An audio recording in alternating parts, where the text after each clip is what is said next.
নমস্কার, আপনারা দেখছেন ইষ্টতাপন চ্যানেল। আমি আপনাদের সাথে বিশ্বনাথ। সকলকে আমার আনন্দিত জয়গুরু। আজ একটি বিশেষ তিথি, আচার্যদেব পরম পূজ্যপাদ শ্রী শ্রী দাদার চরণ যুগলে আমি আমার কোটি কোটি প্রণাম নিবেদন করছি। আজ আমরা উদযাপন করছি আচার্যদেব পরম পূজ্যপাদ শ্রী শ্রী দাদার ৮৮তম শুভ জন্মদিন।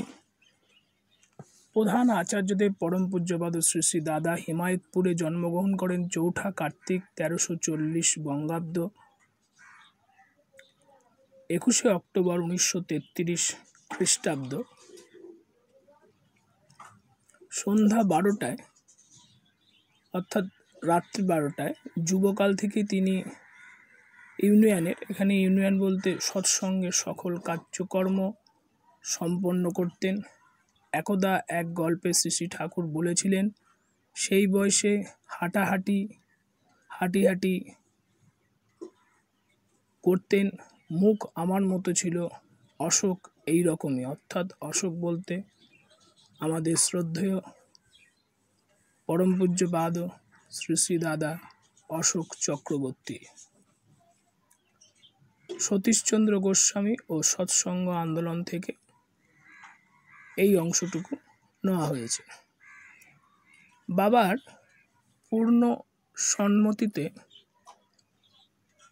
এখানে বাবা বলতে পরম পূজ্যপাদ পিতৃদেব শ্রী শ্রী বরদা যে কোনো কাজের নীতি গ্রহণ করতেন বা কাজ সম্পাদন করতেন।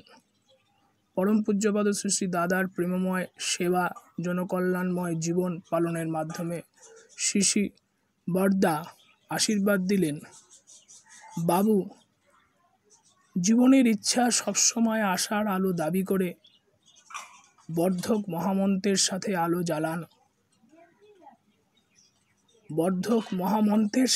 আলো জ্বালানো, অজ্ঞতা, অশান্তি ও নির্বুদ্ধিতা ধ্বংস করে সর্বশক্তিমান ঈশ্বরকে সম্মান করুন।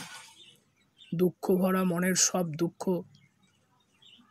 তুমি কে অশোক, তোমার স্পর্শ অদৃশ্য হয়ে যাক। বাবা ২৪শে ফেব্রুয়ারি ১৯৭২ সাল তিনি লিখেছিলেন শ্রী শ্রী দাদার সম্পর্কে। সংগ্রহ উৎস দয়াল ঠাকুর।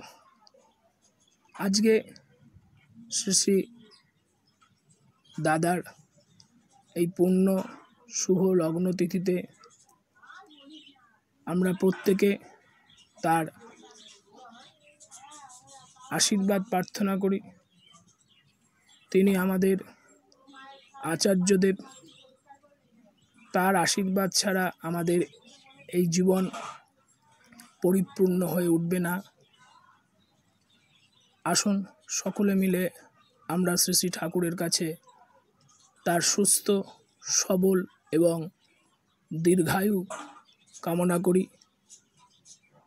আমাদের সকল ভক্ত এবং সকল শিষ্যবৃন্দের প্রার্থনা, শ্রী শ্রী ঠাকুর নিশ্চয়ই আশীর্বাদ করবেন। আচার্যদেবের চরণ যুগলে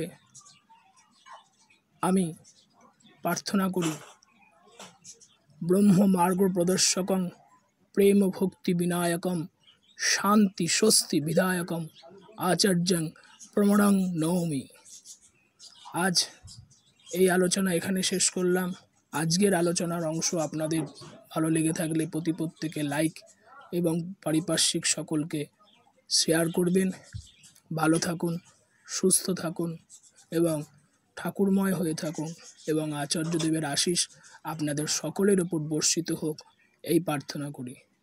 জয় গুরু।